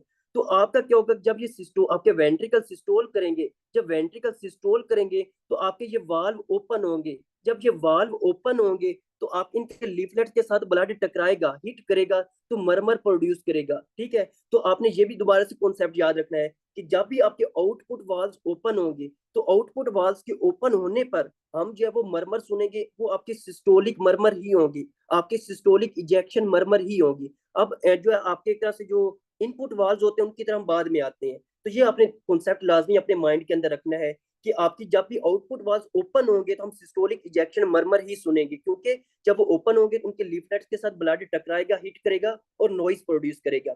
तो सिस्टोलिक इजेक्शन मरमर सुनेंगे आपके पल्मोनिक एरिया के ऊपर, जब वो एक तरह से क्या करेगा, सिस्टोल करेगा, जब पल्मोनिक वाल्व एक तरह से ओपन होगा। अब आते हैं कि सिस्टोलिक, हम इसके ऊपर जब मरमर सुनेंगे सिस्टोलिक इजेक्शन मरमर, तो कौन कौन सी ऐसी कंडीशन है कि जनाब आपके पल्मोनिक वाल्व की कौन कौन सी ऐसी पैथोलॉजिकल कंडीशन है जिसके अंदर हम आपकी सिस्टोलिक इजेक्शन मरमर सुनेंगे। तो आपने कहना है कि जब भी पल्मोनिक स्टीनोसिस होती है, क्या होती है कि आपकी जब भी पल्मोनिक स्टीनोसिस होती है, तो पल्मोनिक स्टीनोसिस के दौरान आपकी जो है वो कौन सी मरमर सुनेंगे, आपका जो है वो सिस्टोलिक इजेक्शन मरमर सुनेंगे। फिर आपने कहना है कि जब भी आपका एट्रियल सेप्टल डिफेक्ट होता है, एएसडी होता है, ठीक है, तो एएसडी में भी हम कौन सा सुनेंगे, आपका एक सिस्टोलिक इजेक्शन मरमर सुनेंगे। जब फिर आपका कोई भी आपका फ्लो मरमर यानी फिजियोलॉजिकल मरमर होगा, ठीक है, वो भी हम इसी के ऊपर सुनेंगे। वो तो जहरी सी बात है, कॉमन सेंस की बात है कि मतलब कि अगर हम कोई भी आपके पल्मोनिक वाल्व की जो है वो कोई भी साउंड वगैरह या कोई भी मरमर सुनना चाहेंगे तो हम पल्मोनिक एरिया के ऊपर जाएंगे, ठीक है। तो इस बात को आपने थोड़ा सा देख लेना है। अब अब जो एएसडी है ना, इसको हम डिस्कस भी करेंगे, लेकिन क्वेश्चन ये है कि एएसडी जो होता है इसके ऊपर हम पल्मोनिक एरिया के ऊपर सिस्टोलिक इजेक्शन मरमर क्यों सुनते हैं, ठीक है। तो आपने कहना जो एएसडी होता है ना, ठीक है, यानी कि ये आपका हार्ट की चैम्बर्स हैं।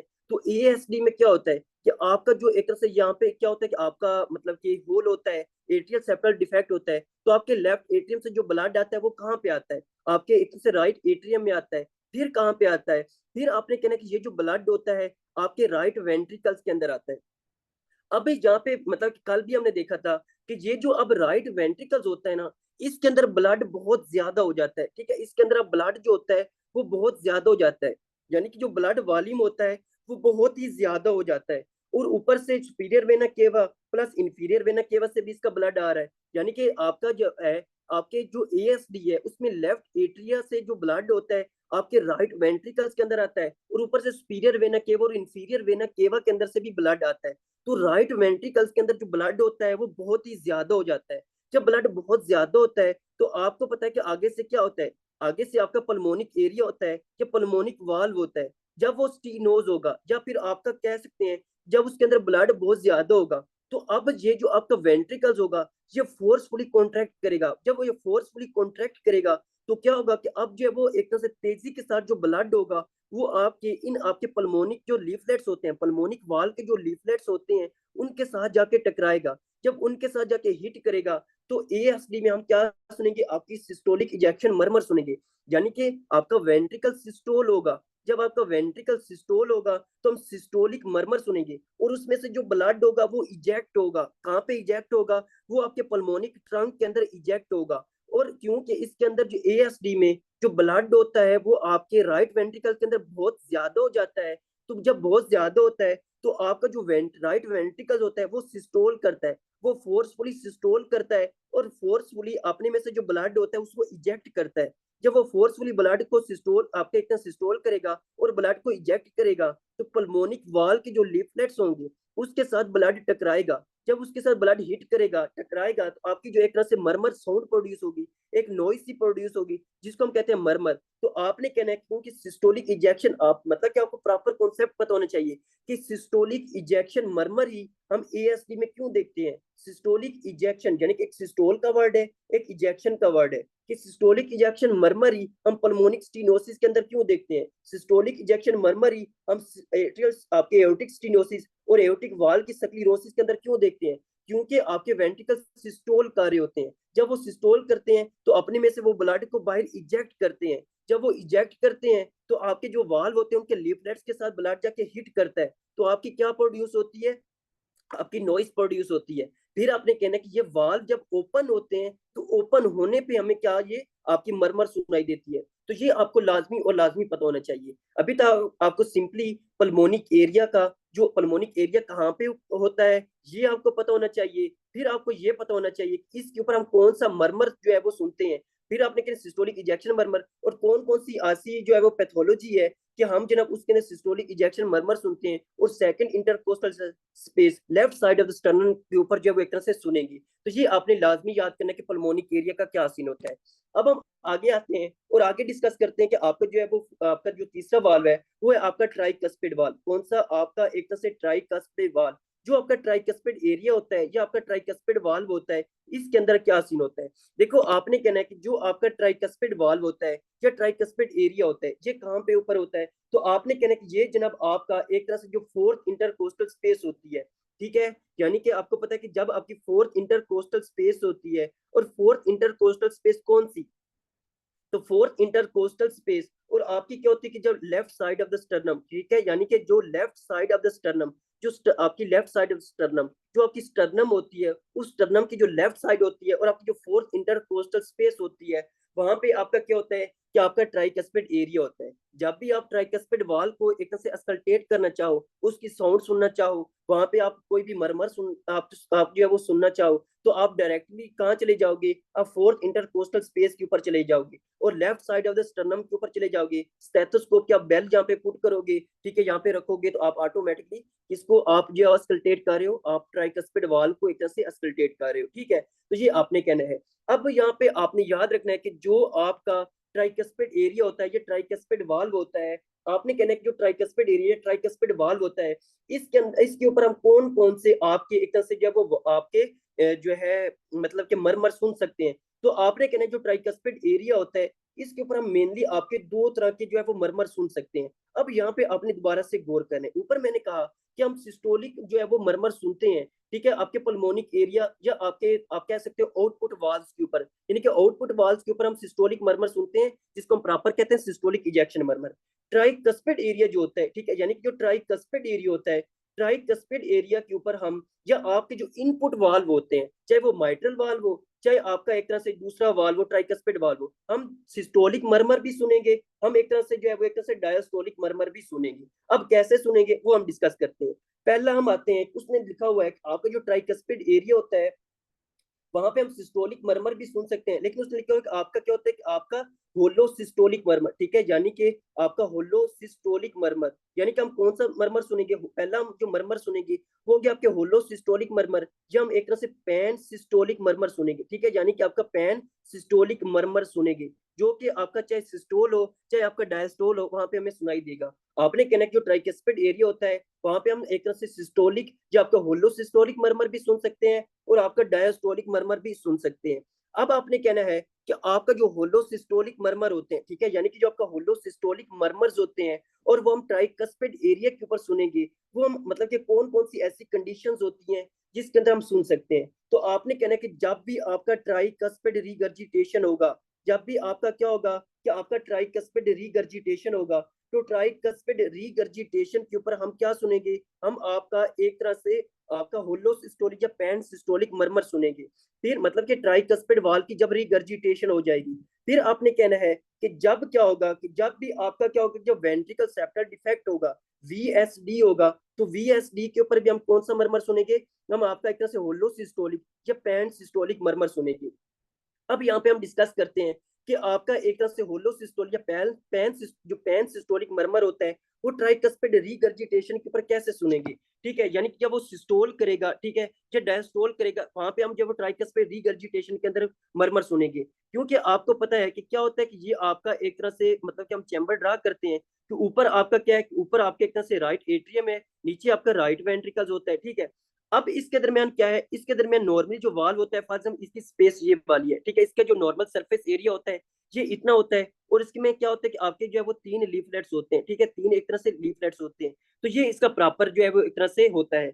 लेकिन जब इसकी क्या हो जाएगी, जब इसकी एक तरह से आपकी एक तरह से ट्राइकस्पिड की रीगर्जिटेशन हो जाएगी, ठीक है। अब रीगर्जिटेशन में क्या होता है कि ये मतलब कि आपका जो वाल्व होता है, ठीक है, यानी कि जो वाल्व होता है ये थोड़ा सा मतलब कि प्रॉपर एक तरह से मतलब कि क्लोज नहीं होता। इसके जो लीफलेट्स होते हैं ना, ठीक है, इसके जो लीफलेट्स होते हैं उसके दरमियान एक तरह से जो है वो स्पेस रह जाती है, उनके दरमियान जो स्पेस होती है, यानी कि नॉर्मली तो इसको क्लोज होना चाहिए प्रॉपर, ताकि आपके जो वेंट्रिकल जब कॉन्ट्रैक्ट करेंगे, उसने लिखा हुआ सिस्टोलिक, अब सिस्टोलिक हम समझेंगे, तो उसने लिखा हुआ कि क्या होता है कि जब ये वेंट्रिकल्स कॉन्ट्रैक्ट करते हैं, तो नॉर्मली तो ऐसा नहीं होना चाहिए कि जो ब्लड है वो वापस आपके वेंट्रिकल्स के अंदर चला जाए, लेकिन अगर ब्लड जाएगा तो उसको हम रिगर्जिटेशन कहेंगे, ठीक है।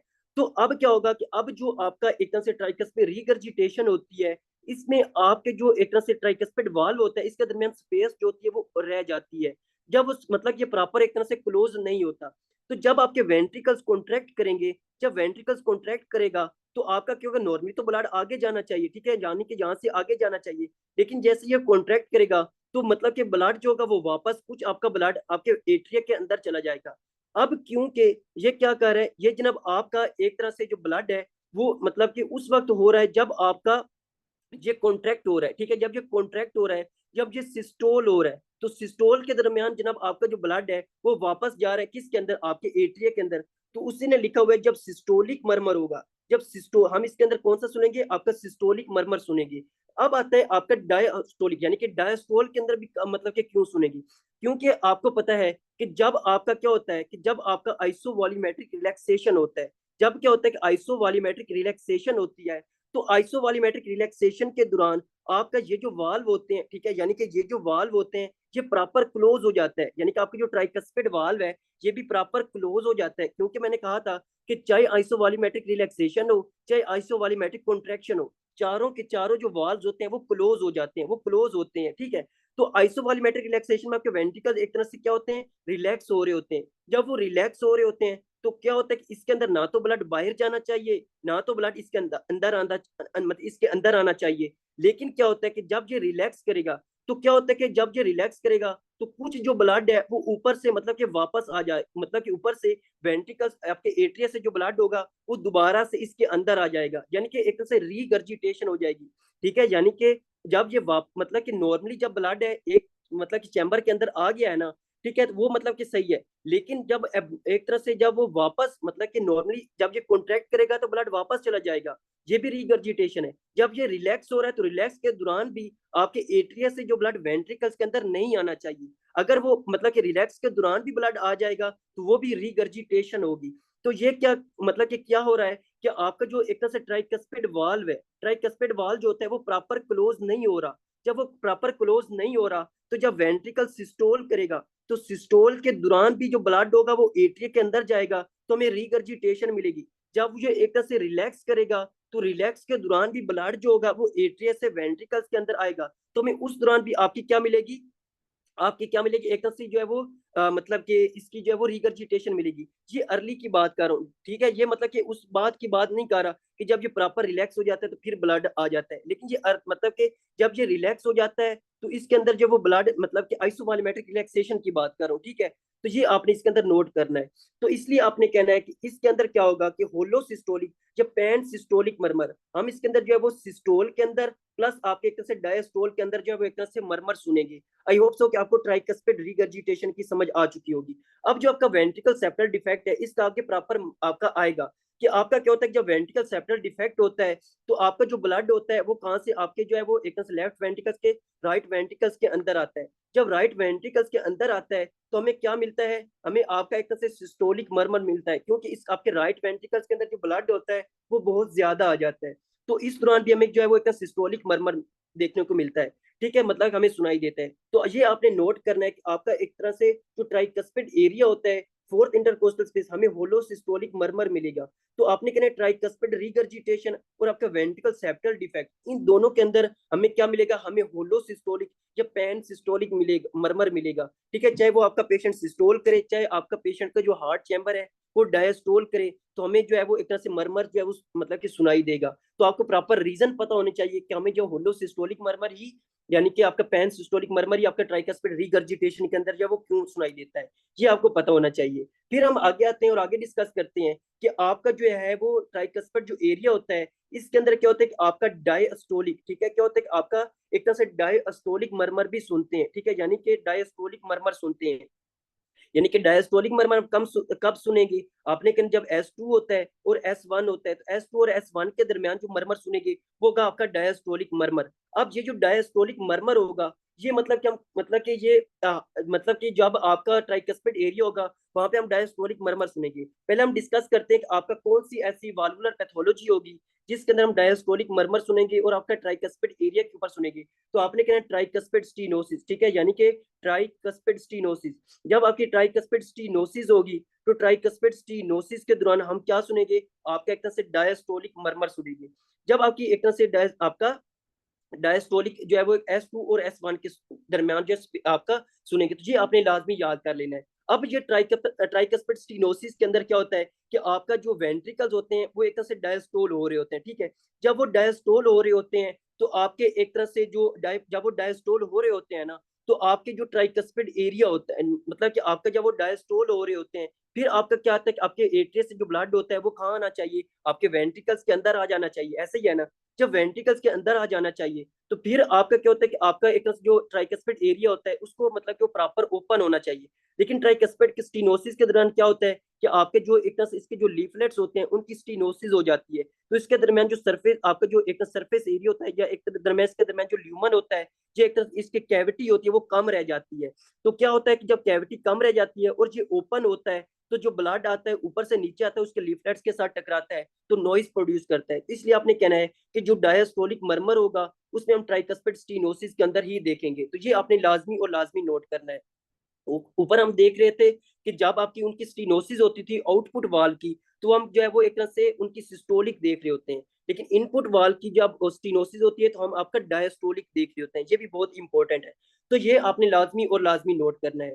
अब यहाँ तक आई होप सो कि आपको पता चल गया होगा कि डायस्टोल आपका ट्राइकस्पिड एरिया के ऊपर हम कौन कौन से मरमर सुनते हैं, कौन कौन सी वाल्वुलर पैथोलॉजी होती है, और वो हम मतलब कि उसका मतलब कि वो क्यों कह रहे हैं कि होलोसिस्टोलिक है या डायस्टोलिक है, या आपकी ट्राइकस्पिड स्टीनोसिस के अंदर हम डायस्टोलिक मरमर ही क्यों सुनते हैं, या आपकी ट्राइकस्पिड रीगर्जिटेशन के ऊपर हम पैन सिस्टोलिक या आपका सिस्टोलिक प्लस डायस्टोलिक मरमर ही क्यों सुनते हैं। तो ये आपको रीजन पता होनी चाहिए। अब हम आगे आते हैं और आगे डिस्कस करते हैं। आपके लास्ट जो एरिया होता है वो होता है आपका माइट्रल एरिया, ठीक है। कौन सा एरिया होता है वो आपको पता है कि आपका एक तरह से माइट्रल एरिया होता है। अब आपको पता है कि जो आपका माइट्रल एरिया होता है ये कहाँ कहाँ पे होता है, तो आपने कहना या माइट्रल एरिया जो माइट्रल वाल्व के बारे में हम डिस्कस करेंगे। जो आपको पता है कि जो आपका माइट्रल एरिया होता है वो आपका एक तरह से जो फिफ्थ इंटरकोस्टल स्पेस होती है, ठीक है, यानी कि जो फिफ्थ इंटरकोस्टल स्पेस होती है जो आपकी स्टर्नम की जो लेफ्ट साइड होती है, ठीक है, जो स्टर्नम की जो लेफ्ट साइड होती है वहां पे आपका ये माइट्रल एरिया होता है, ठीक है। तो फिर आपने कहना है कि ये आपका जो माइट्रल एरिया होता है ना, इसके ऊपर हम जो है वो एक सिस्टोलिक मरमर, ठीक है, कौन सा आपने कहना है कि आपका सिस्टोलिक मरमर भी सुनते हैं और आपका एक तरह से जो है वो डायस्टोलिक मरमर भी सुनते हैं। पहले हम आते हैं कि सिस्टोलिक मरमर जो होते हैं वो हम कौन कौन सी ऐसी माइट्रल वाल की पैथोलॉजी होगी कि हम जनाब उसके अंदर सिस्टोलिक मरमर ही सुनेंगे। तो आपने कहना है कि जब आपकी जो माइट्रल एरिया होता है, जब उसकी एक तरह से जो माइट्रल वाल होता है जब उसकी रीगर्जिटेशन हो जाती है, ठीक है, यानी कि जब माइट्रल एरिया की जो है वो रीगर्जिटेशन होगी, तो रीगर्जिटेशन के दौरान क्या होगा कि हम जनाब आपके एक तरह से सिस्टोलिक जो है वो मरमर सुनेंगे। क्यों सिस्टोलिक मरमर सुनेंगे, वही दोबारा से रीजन अगर आप गौर करो कि आपका जब माइट्रल वाल जो होगा वो प्रॉपर से क्लोज नहीं होगा, तो आपके जो आपका लेफ्ट वेंट्रिकल्स होगा वो सिस्टोल करेगा। जब वो सिस्टोल करेगा तो क्या होगा कि अब जो आपका एक तरह से जो ब्लड होगा, ठीक है, यानी कि जो माइट्रल रिगर्जिटेशन होती है उसके इसके अंदर हम होलोसिस्टोलिक, ठीक है, यानी कि इसके अंदर भी हम आपका एक तरह से होलोसिस्टोलिक मरमर ही सुनते हैं, ठीक है, यानी कि जो आपका माइट्रल रिगर्जिटेशन होती है ना, तो आपने कहना है कि इसके अंदर हम आपका एक तरह से होलोसिस्टोलिक मरमर ही सुनते हैं, यानी कि आपका सिस्टोलिक मरमर प्लस आपका डायस्टोलिक मरमर ही सुनेंगे, यानी कि इसको हम क्या कहते हैं आपका होलोसिस्टोलिक मरमर। लेकिन आपके बुक के ऊपर उसने सिर्फ लिखा हुआ है कि आपका सिस्टोलिक मरमर सुनेंगे, लेकिन आपने कहना है जो माइट्रल रिगर्जिटेशन होती है, ठीक है, तो माइट्रल रिगर्जिटेशन के अंदर हम आपका एक तरह से वो आपका एक तरह से होलोसिस्टोलिक मरमर ही सुनेंगे। तो इसमें वही कॉन्सेप्ट दोबारा से आ जाएगा कि आपका जो है वो मतलब कि पहले कॉन्ट्रैक्ट होगा आपका लेफ्ट वेंट्रिकल, जब वो एक तरह से कॉन्ट्रैक्ट होगा तो ब्लड वापस आपके लेफ्ट एट्रिया के अंदर जाएगा, तो एक तरह से जब वो कॉन्ट्रैक्ट करेगा तो सिस्टोलिक वाली एक तरह से मरमर सुनेंगे।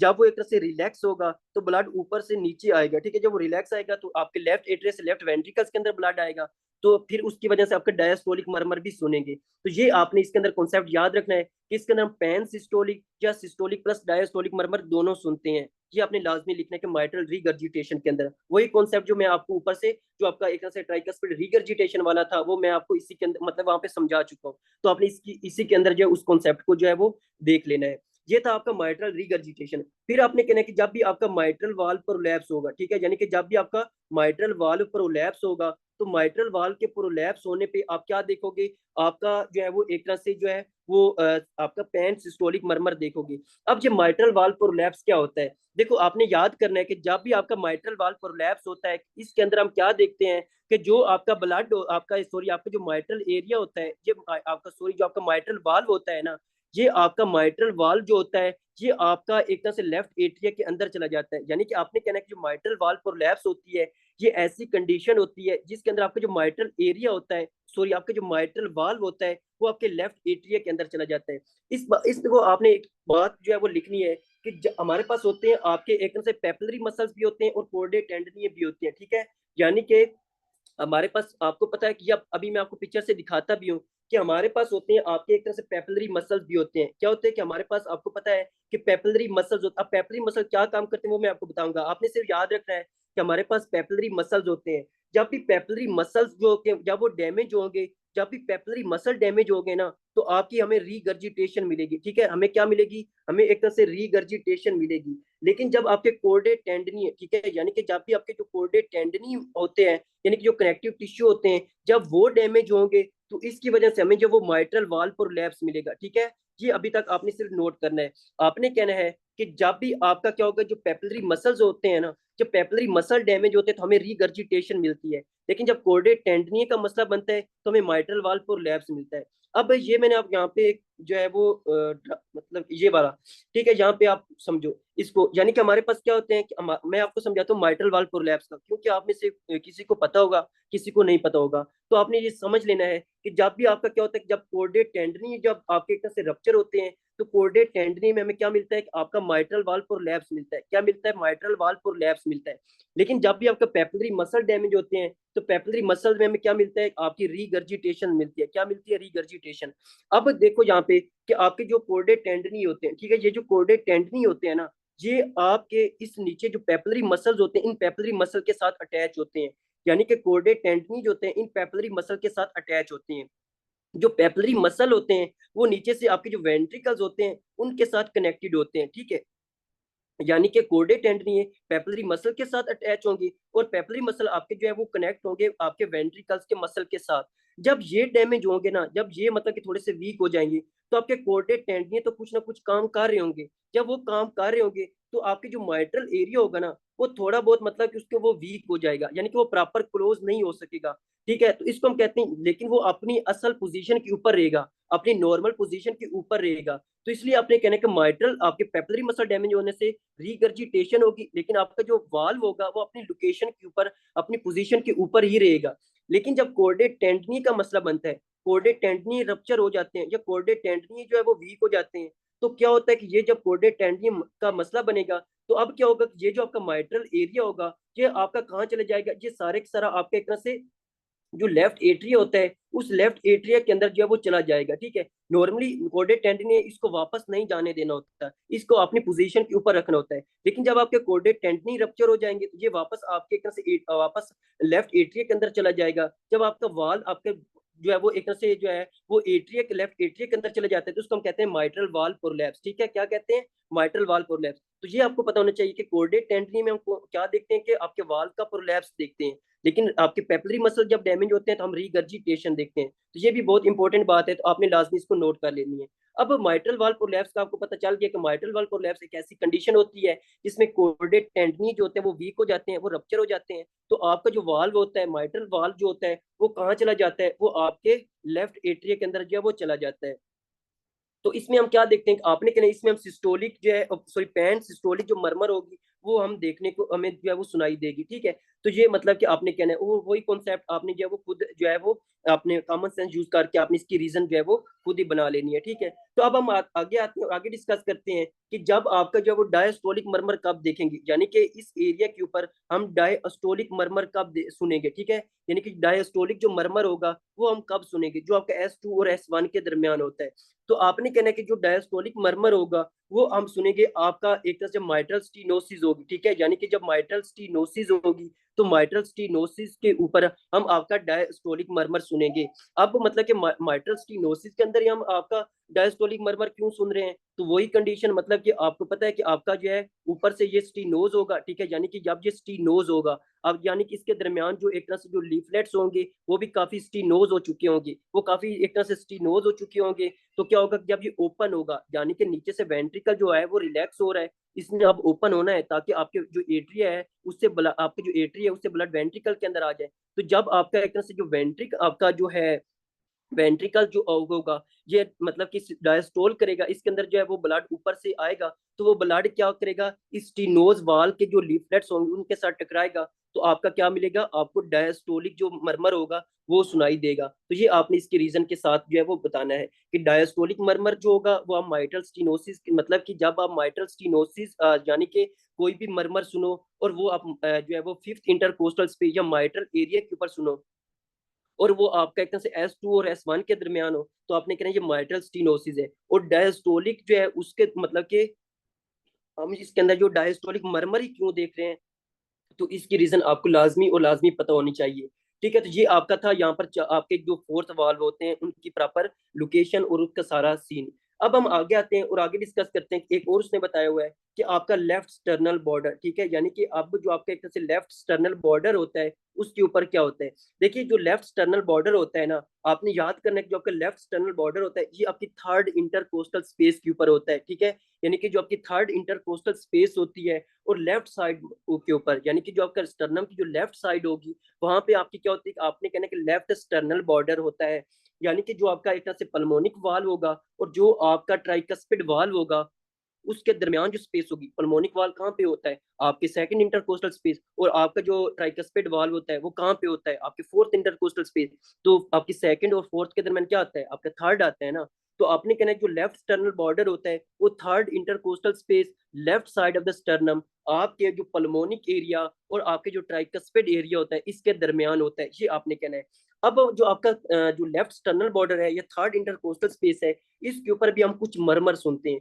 कौन कौन से मरमर सुनते हैं, तो पहला आपने कहना कि हम सिस्टोलिक मरमर भी सुनते हैं, कौन से, आपने कहना सिस्टोलिक मरमर सुनते हैं। अब यानी कि कौन सी ऐसी कंडीशन होगी, कौन सी ऐसी कंडीशन होगी कि जनाब हम जो है वो left sternum border third intercostal space के ऊपर हम सिस्टोलिक मरमर यानी कि S1 और S2 के दरमियान जो है वो एक मरमर सुनेंगे। तो आपने कहना कि जब भी आपको हुक्म होता है, ठीक है, यानी कि जब भी आपको हुक्म होगा, यानी कि आपको हाइपरट्रोफिक ऑब्स्ट्रक्टिव कार्डियोमायोपैथी होगी, यानी कि आपका हाइपरट्रोफिक कार्डियोमायोपैथी या हाइपरट्रोफिक ऑब्स्ट्रक्टिव कार्डियोमायोपैथी होगी, तो आपने कहना है कि हम जो है वो सिस्टोलिक मरमर सुनेंगे, और वो हम कब कहाँ पे सुनेंगे, left sternal border third intercostal space के ऊपर।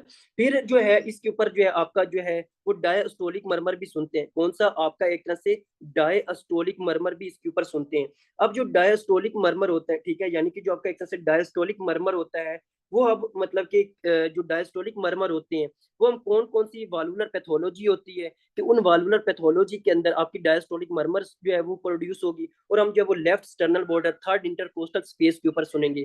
तो आपने कहना है कि जब भी आपका क्या होगा कि जब भी आपको एओर्टिक रीगर्जिटेशन होगी, ठीक है, यानी कि जब भी आपको एक तरह से एओर्टिक रीगर्जिटेशन होगी, तो एओर्टिक रीगर्जिटेशन के ऊपर आपने ये लाजमी नोट करना है कि एओर्टिक रीगर्जिटेशन के ऊपर आपको क्या मिलेगा, आपको डायस्टोलिक मरमर मिलेगा। एओर्टिक रिगर्जिटेशन यानी जब एओर्टिक वाल की रिगर्जिटेशन होगी तो आपको डायस्टोलिक मरमर मिलेगा, जो आपको S2 और S1 के दरमियान सुनाई देगा और वो लेफ्ट स्टर्नल बॉर्डर के ऊपर सुनाई देगा। लेकिन ये जो आपकी एओर्टिक रिगर्जिटेशन होती है ना, ये आपने याद रखना है कि ये आपको दो तरह से हो सकती है, यानी कि जो एओर्टिक रिगर्जिटेशन है ये आपको दो तरह से हो सकती है, दो इसकी काजिज हो सकती है। कौन कौन सी काजिज, आपने कहने को हो सकता है कि कोई ना कोई वालुलर आपका प्रॉब्लम हो, ठीक है, यानी कि कोई ना कोई वालुलर डिजीज हो, यानी कि कोई ना कोई आपका जो वाल्व है ना इसके अंदर ही कोई ना कोई मसला है, ठीक है, तो उस वजह से इसकी रिगर्जिटेशन हो रही है। यानी कि हो सकता है कि इसकी मतलब कि वो मतलब कि जो मसल है, ठीक है, यानी कि जो एक तरह से जो पेपलरी मसल है वो वीक हो चुकी हो, तो उसकी वजह से आपकी रिगर्जिटेशन हो रही हो। यानी कि आपने सिर्फ ये कहना है कि जब भी आपके एओर्टिक रिगर्जिटेशन हो और वो आपके एओर्टिक वाल्व के खुद के अंदर कोई ना कोई मसला हो, उसकी वजह से कोई यानी कि वालुलर प्रॉब्लम हो, वालुलर पैथोलॉजी हो, तो उसकी वजह से जब भी आप रिगर्जिटेशन सुनेंगे तो आप उसके अंदर आप डायस्टोलिक मरमर सुनोगे, और वो डायस्टोलिक मरमर आप जो है वो third intercostal space left side of the sternum के ऊपर सुनोगे। लेकिन जब भी आप जो है वो एओर्टिक रिगर्जिटेशन सुनो, ठीक है, यानी कि जो आपकी साइफिलिस होती है, ठीक है, उसकी वजह से, ठीक है, यानी कि आपने कहना है कि जब भी आपको ट्रिपोनिमा पैलिडम उसकी वजह से आपको साइफिलिस हो जाता है। अब साइफिलिस की वजह से क्या होता है, ये जो साइफिलिस होती है ना ये क्या करती है, यहाँ पे मैं आपको बता देता हूँ कि क्या होता है कि जब भी आपका जो आपकी जो आप होती है लाइक साइफिलिस अटैक करता है, इसके मतलब आपको अटैक होता है, तो ये क्या करती है, ये जो आपका एओर्टिक रूट होता है, ठीक है, यानी कि जो एओर्टिक रूट होता है, उस एओर्टिक रूट को जाके डायलेट कर देती है। यानी कि फॉर एग्जाम्पल आप समझो कि ये आपका एक तरह से लेफ्ट वेंट्रिकल है, यानी कि आपका लेफ्ट वेंट्रिकल है, तो यहाँ से क्या निकल रहा है, यहाँ से आपका एओर्टा निकल रहा है। तो ये आपकी जो साइफिलिस होती है ना, ये जो एओर्टा यानी कि जो असेंडिंग एओर्टा होता है ना, बिल्कुल इसकी जो रूट होती है, जो इसका इनिशियल पार्ट होता है, उसको जाके एक तरह से जो है वो वीक कर देती है। जब उसको वीक कर देती है तो उससे एन्यूरिज्म के चांसेस होते हैं। हमने पढ़ा था ना कि आपकी नर्वस सिस्टम में कि एन्यूरिज्म क्या होता है, और आपको साइफिलिस जो होता है, जो टर्शरी साइफिलिस होता है, वो आपको एन्यूरिज्म करवाता है। तो आपने कहना कि जो साइफिलिस होता है वो क्या करेगा, इन आपके जो एओर्टिक वाल्व होता है ना, उसकी रूट को जाके डायलेट कर देता है, उसको एक तरह से वीक कर देता है एओर्टिक रूट को, जिसकी वजह से आपको एन्यूरिज्म हो जाता है। जब ये एन्यूरिज्म होता है तो ये वीक होती है और बाहर की तरफ बल्ज आउट हो जाता है आपका एओर्टिक रूट। जब एओर्टिक रूट असेंडिंग एओर्टा का जो इनिशियल पार्ट है, या वो उसकी जो एक तरह से वो डायलेट हो जाएगा, वो वीक हो जाएगा, वो बाहर की तरफ बल्ज आउट हो जाएगा, तो अब जो आपका एओर्टिक वाल्व होगा, ठीक है, एओर्टिक वाल्व जो होगा वो प्रॉपर क्लोज नहीं होगा। फॉर एग्जाम्पल पहले ये आपका एओर्टिक जो आपका एओर्टा था, तो आपका जो वाल्व था वो इस तरह प्रॉपर क्लोज हो जाता था। लेकिन अब क्या है कि जब एओर्टिक जो एओर्टा है, असेंडिंग एओर्टा, इसकी जो रूट है वो बहुत ज्यादा डायलेट हो चुकी है। जब ये डायलेट हो चुकी है तो अब आपका एओर्टा जो आपका जो एओर्टिक वाल्व है वो मतलब कि प्रॉपर क्लोज नहीं होगा। जब वो प्रॉपर क्लोज नहीं होगा तो आपको क्या मिलेगी, आपको एओर्टिक रीगर्जिटेशन मिलेगी। आपने कहना है कि यार जो साइफिलिस होता है, ये आपको एओर्टिक रूट जो है उसको एक तरह जो आपका सेंडिंग एओर्टा का जो इनिशियल पार्ट है उसको जाके वीक करता है। जब उसको वीक करता है उससे एन्यूरिज्म होता है। आपका क्या होता है कि आप फिर जब एन्यूरिज्म होता है तो आपको जो है वो एओर्टिक जो वाल्व होता है वो प्रॉपर क्लोज नहीं होता, तो इससे आपको जब वो रीगर्जिटेशन मिलती है। तो आपने याद रखना है कि अगर आपको साइफिलिस की वजह से एओर्टिक रीगर्जिटेशन हो due to aortic root dilatation, तो आपने कहना है कि जो हम अब जो रिगर्जिटेशन सुनेंगे वो सेकंड इंटरकोस्टल स्पेस के ऊपर ही सुनेंगे। तो ये एक्सेप्शन आपने लाजमी याद करनी है। ये आपका प्लेब का एमसीक्यूज है, तो ये आपने लाजमी और लाजमी याद रखना है कि जब भी आपका क्या होता है, और वो सेकंड इंटरकोस्टल पे वही आपका जो right side of the sternum होता है, एओर्टिक एरिया होता है। आपने कहना है कि यार जो लेफ्ट आपका लेफ्ट स्टर्नल बॉर्डर होता है, थर्ड इंटरकोस्टल स्पेस कहाँ पे होती है, ये आपको पता होना चाहिए। फिर आपने कहना है कि डायस्टोलिक मरमर हम कौन सी कंडीशन के अंदर सुनते हैं।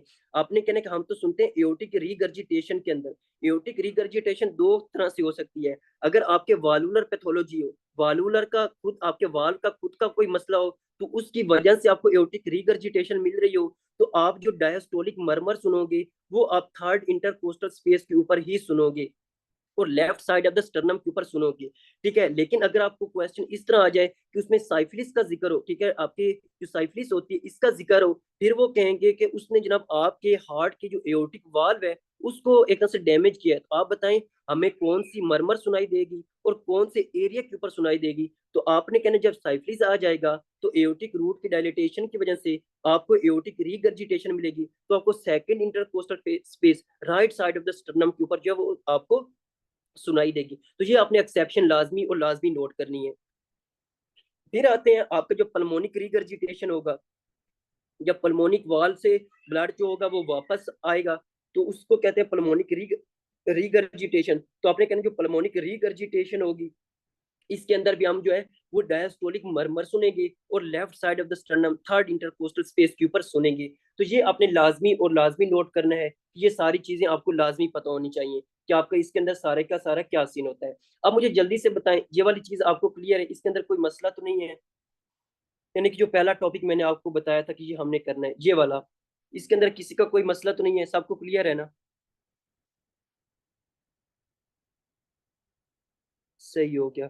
अब इसको आपने लाजमी नोट करना है, इसकी प्रॉपर रीजन कौन कौन सी होती है, ठीक है, तो वो आपको पता होनी चाहिए। अब जो आपकी बुक है ना उसने यहाँ पे नहीं बताया हुआ, ठीक है, यानी कि इसके अंदर जो थर्ड इंटरकोस्टल स्पेस होती है, ठीक है, वो आपको नहीं बताया हुआ और ना ही उसने साइफिलिस का बताया हुआ है सारी कंडीशन। तो ये आपसे मतलब कि आपको लाजमी और लाजमी पता होनी चाहिए। जब इंशाल्लाह इंशाल्लाह फ्यूचर में कोई भी जो एग्जाम दोगे, चाहे वो प्लेब दो चाहे जो भी दो, तो उसके अंदर इस तरह के एमसीक्यूज आते हैं, ठीक है, तो वो आपको लाजमी और लाजमी पता होनी चाहिए।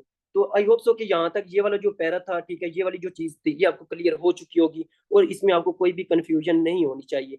अब हम जल्दी से डिस्कस करते हैं कि आपके एक तरह से जो है वो मेनूवर कौन से होते हैं। अब थक तो नहीं गया, मतलब कि हम जो है वो ये पढ़ लेना ये मेनूवर वाला, क्या ख्याल है। थोड़ा सा कंपनसेट कर लोगे आप? सही है। ठीक है, अब हम इसको जो आपके जो है वो मेनूवर को डिस्कस करते हैं, और मेनूवर के बारे में आपको लाजमी और लाजमी पता होना चाहिए, क्योंकि ये आप जो है वो अक्सर परफॉर्म भी करोगे इंशाल्लाह। तो सही हो गया, कंटिन्यू। तो ये आप जो है वो आपकी जब भी आप प्रैक्टिकल लाइफ में जाओगे ना, ठीक है, तो ये आपको जो है वो बहुत हेल्प करेंगे। तो आपने जो है वो पहला आपने जो है वो याद करना है कि मेनू वर्क के बारे में। देखो हम जल्दी से इसको स्पीड से जो है वो डिस्कस करते हैं, ये बहुत ही इंपॉर्टेंट है, तो आपने लाजमी इसके बारे में देखना है। देखो आपने जो है वो आप याद करना है कि मेनू वर्क के बारे में, कि मेनू वर्क के बारे में क्या सीन होता है। अब इस मेनू वर्क के बारे में डिस्कस करने से पहले आपको कुछ रूल्स का पता होना चाहिए, ठीक है, तो ये रूल्स आपको लाजमी और लाजमी पता होने चाहिए। पहला आपने याद रखना है, ठीक है, यानी कि आपने याद रखना है कि जो पहला आपका रूल इसके अंदर आपने अप्लाई करना है ना, वो ये होता है कि जब भी आपका ब्लड वॉल्यूम इंक्रीज होता है, ठीक है, आपने कहना है कि इंक्रीज ब्लड वॉल्यूम, ठीक है, जब भी आपका increase blood volume in the heart, जब भी आपके हार्ट के अंदर, ठीक है, जब भी आपके हार्ट के अंदर ब्लड वॉल्यूम इंक्रीज होगा, स्पेशली आपके जो एक तरह से राइट वेंट्रिकल्स प्लस आपके लेफ्ट वेंट्रिकल्स के अंदर जब भी ब्लड वॉल्यूम इंक्रीज होगा ना, तो आपने याद रखना है कि इसके अंदर आपका एक तरह से, तो इसके अंदर आपने कहना है कि जब भी, पहला रूल आपने याद रखना है कि जब भी आपके हार्ट के अंदर ब्लड वॉल्यूम इंक्रीज होगा, स्पेशली आपके राइट वेंट्रिकल्स और लेफ्ट वेंट्रिकल्स के अंदर जो ब्लड वॉल्यूम जब भी इंक्रीज होगा, तो आपके जितने भी मरमर्स होंगे, ठीक है, जितने भी मरमर्स होंगे वो आपके इंक्रीज हो जाएंगे। तो आपने कहना है कि ऑलमोस्ट ऑल मरमर्स इंक्रीज, ऑलमोस्ट जितने भी ऑलमोस्ट ऑल मरमर्स इंक्रीज, जितने भी मरमर्स होंगे वो इंक्रीज होंगे, या फिर हमें जो एक तरह से लाउडर सुनाई देंगे, क्योंकि ब्लड वॉल्यूम जब ज्यादा आएगा तो आपके लिफलेट्स के साथ ब्लड ज्यादा टकराएगा, तो आपको ज्यादा लाउड जो साउंड होगी वो सुनाई देगी। तो आपने पहला रूल याद रखना है कि जब भी आपके हार्ट के अंदर, आपके राइट वेंट्रिकल आपके लेफ्ट वेंट्रिकल के अंदर जब भी बहुत ज्यादा ब्लड आएगा, तो आपको जितने भी मरमर्स होंगे, ठीक है, जितने भी मरमर्स होंगे, चाहे वो राइट साइड के मरमर हैं, चाहे आपके left side of the heart के मरमर हैं, वो इंक्रीज हो जाएंगे, वो हमें लाउडर सुनाई देंगे, वो हमें बहुत ही ज्यादा प्रोमिनेंट सुनाई देंगे। तो फिर आपने कहना है कि जो रूल नंबर 2 होता है, ठीक है, जो रूल नंबर 2 है वो आपने कहना है कि क्या होता है कि जब भी आपका क्या होता है कि जब भी आपके हार्ट के अंदर, ठीक है, जब भी आपके हार्ट के अंदर ब्लड वॉल्यूम कम हो जाता है, जब भी आपके क्या होता है कि जब भी आपके हार्ट के अंदर जो ब्लड वॉल्यूम होता है ना वो कम हो जाता है, तो स्पेशली जब आपके एक तरह से राइट वेंट्रिकल मतलब लेफ्ट वेंट्रिकल्स के अंदर जो ब्लड होता है वो कम हो जाता है, तो आपके जितने भी मरमर्स हैं, ठीक है, यानी कि आपके जो है ऑलमोस्ट ऑल मरमर्स, जितने भी मरमर्स हैं वो क्या हो जाते हैं, वो एक तरह से डिक्रीज हो जाते हैं, वो क्या हो जाते हैं, वो डिक्रीज हो जाते हैं, या फिर स्लोअर हो जाते हैं, यानी कि आपको एक तरह से वो कम लाउड सुनाई देते हैं, यानी कि आपको जब वो एक तरह से मध्यम या कम लाउड जो है वो सुनाई देते हैं। आपने कहना है कि जब भी आपके हार्ट के अंदर आपके राइट वेंट्रिकल्स और आपके लेफ्ट वेंट्रिकल्स के अंदर ब्लड वॉल्यूम कम हो जाएगा, तो आपके जितने भी मरमर्स होंगे वो आपको कम, यानी कि कम स्लोअर या कम आपके लाउडर सुनाई देंगे, ये आपने कहना है। लेकिन आपने कुछ एक्सेप्शन हैं, उन एक्सेप्शन को आपने याद करना है। पहली एक्सेप्शन इसके अंदर आपने क्या याद करनी है, आपने कहना है कि आपके ब्लड वॉल्यूम जब भी इंक्रीज होगा हार्ट के अंदर, तो आपके मरमर्स जो होंगे वो इंक्रीज हो जाएंगे। लेकिन आपने कहना है कि जब भी आपका माइट्रल वाल्व प्रोलैप्स का मरमर आएगा, ठीक है, जब भी आपका माइट्रल वाल्व जो प्रोलैप्स होगा उसका मरमर आएगा, या फिर आपका हाइपरट्रोफिक कार्डियोमायोपैथी का मरमर आएगा, ठीक है, तो इसमें क्या होता है कि जब भी आपके, यानी कि जब ये हम सुनेंगे ना, ये भी हम लेफ्ट वेंट्रिकल्स के अंदर सुनेंगे, जब भी आपका लेफ्ट वेंट्रिकल्स यानी कि कॉन्ट्रैक्ट करेगा उसके अंदर सुनेंगे ना, तो आपने कहना जब भी लेफ्ट वेंट्रिकल्स का जो वॉल्यूम होता है, ठीक है, जब भी लेफ्ट वेंट्रिकल्स का वॉल्यूम ज्यादा होता है, यानी कि जब भी आपके एक तरह से ब्लड वॉल्यूम ज्यादा होगा, और चाहे आपका क्या हो, आपका हाइपरट्रोफिक कार्डियोमायोपैथी, क्योंकि आपका जो लेफ्ट वेंट्रिकल होता है ये ज्यादा मस्कुलर पार्ट होता है, और इसकी ज्यादा से ज्यादा हाइपरट्रोफी भी होती है अक्सर कंडीशन के अंदर। तो आपने कहना है कि जब भी आपका माइट्रल वाल्व प्रोलैप्स की कंडीशन आएगी या हाइपरट्रोफिक कार्डियोमायोपैथी की कंडीशन आएगी, तो आपके लेफ्ट वेंट्रिकल्स वॉल्यूम जो होगा वो ज्यादा होगा, तो ये दोनों जो मरमर्स होंगे ये डिक्रीज हो जाएंगे, ये हमें कम सुनाई देंगे। तो ये आपने एक्सेप्शन याद करनी है कि जब भी आपका रूल नंबर 1 क्या था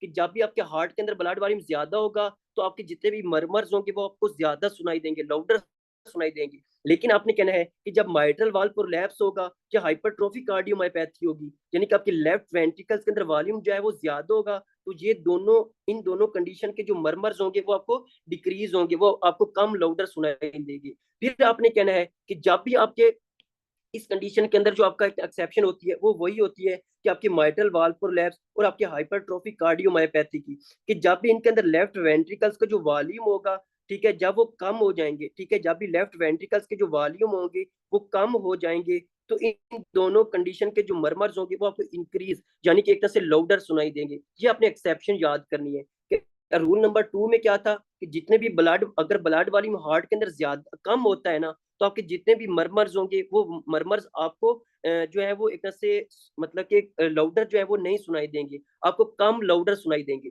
लेकिन आपकी माइट्रल वाल्व प्रोलैप्स और हाइपरट्रोफिक कार्डियोमायोपैथिक जो मरमर होंगे वो आपको जब वॉल्यूम कम होगा तो आपको एक तरह से इंक्रीज यानी कि लाउडर सुनाई देंगे।